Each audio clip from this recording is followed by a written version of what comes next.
कलिंग नगर स्थित टाटा प्लांट परिसर विभिन्न सामग्री चोरी घटन में 10 जण युवक गिरफ। कलिंग नगर स्थित टाटा प्लांट परिसर विभिन्न सामग्री चोरी घटन में कलिंग नगर पुलिस द्वारा 10 जण युवक गिरफ होता देखा मिली।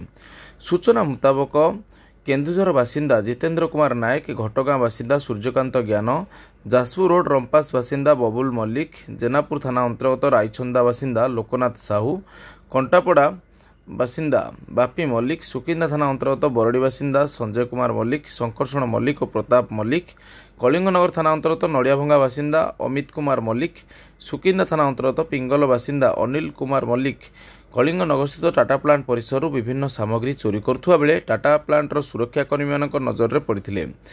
टाटा प्लांटर सुरक्षाकर्मी मैंने 10 जण युवकों को काबू कर कलिंगनगर थाना रे जिम्मा देते।